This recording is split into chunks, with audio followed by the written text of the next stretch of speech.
Prophet ﷺ was talking about in the hadith of Thawban. And this is Imam Ahmad rahimahullah. He heard this poem once recited in his presence, and it caused him to cry all night, and he recited this poem to himself all night. He was walking the streets of Baghdad and he heard this man reciting poetry, and the poet said, "I'm afraid that my Lord will say to me on the day of judgment, weren't you ashamed of disobeying me? You hide those sins from my creation, but you proudly display them to me? Like you have no shame when it's just me watching you?" And this is the thing, what you're actually saying as you engage in those private sins without conscience is, it's just Allah watching me. It's okay, no one else sees me, it's only Allah that's watching me, so it's not a big deal. So what does that say about the greatness of Allah's sight upon you, and the greatness that you assign to that sight upon you, and the measure that you give to people's sight over the sight of Allah, right? It's something to truly think about. So this sounds really scary, and this sounds really devastating. So what is it that we have to do then? How do we actually deal with this? Okay, and how do we actually start to do away with these things?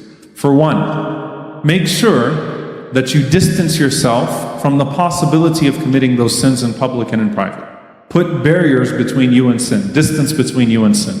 Number two, keep reminders of Allah subhanahu wa ta'ala in the context in which you have found it easy to forget Him. Okay, try to keep the reminders of Allah subhanahu wa ta'ala around you and in those contexts where you find it easy to disobey Him. Number three, do not allow yourself to become complacent with your private sins because of your public good deeds. Because at the end of the day, the private sins will cancel out the public good deeds.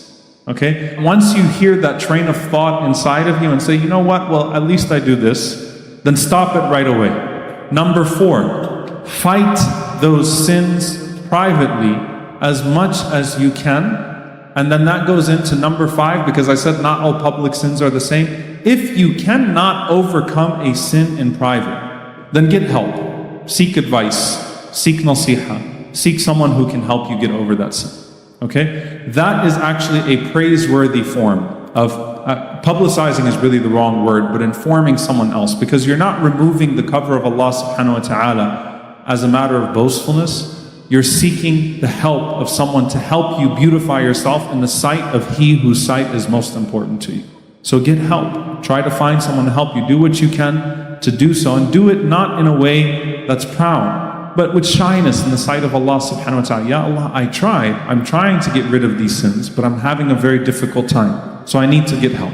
And as ashamed and as little and humiliated as I may feel when I go to my brother, or when I go to someone who I respect and who I love, and I say, listen, I'm struggling with this sin, that shame that I feel is nothing like the shame that I would feel in the sight of my Creator, right? There is nothing like coming before Allah subhanahu wa ta'ala with those sins, and that's part of the struggle and part of the purification process as you're trying. It's not a way of seeking tawbah through someone else. It's not a way of publicizing.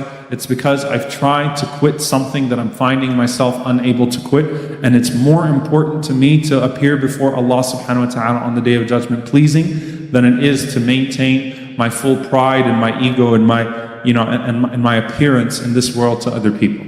The sight of Allah should always be more beloved. The sight of Allah is more beloved. And again, if you nurture that hypocrisy, it will spill over into the harming of creation as well. It will spill over into more acts of oppression and transgression, because that person that then starts to cut Allah subhanahu wa ta'ala out of their thoughts when they're alone, and it's only Allah watching them, and they tell themselves, it's only Allah watching me, what does that start to spill into? That person then finds themselves wronging their family.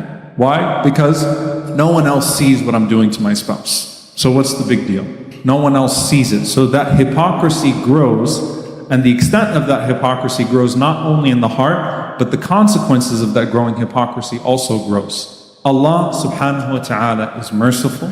Allah subhanahu wa ta'ala is shy from your dua, from your supplication. And you should be shy with Allah subhanahu wa ta'ala when you are surrounded by those things that could place distance between you and Him. And dear brothers and sisters, this is where now the hope part comes in. When you show up on the Day of Judgment with those sins that you struggled with, the ones that you privately tried to get rid of and that you tried to overcome, but you found yourself weakening sometime. Know that Allah subhanahu wa ta'ala will not humiliate you. In fact, Allah subhanahu wa ta'ala will honor you. And this is where you have najwa, the secret conversation where the Prophet ﷺ says that on the Day of Judgment, Allah subhanahu wa ta'ala will bring His servant close. And He'll put a curtain, something to veil you from everyone else. And it's just Allah subhanahu wa ta'ala talking to you. And Allah reminds you of that sin. And you hang your head in shame. And Allah subhanahu wa ta'ala says, Ya abdi, O my slave, I concealed it for you in the dunya.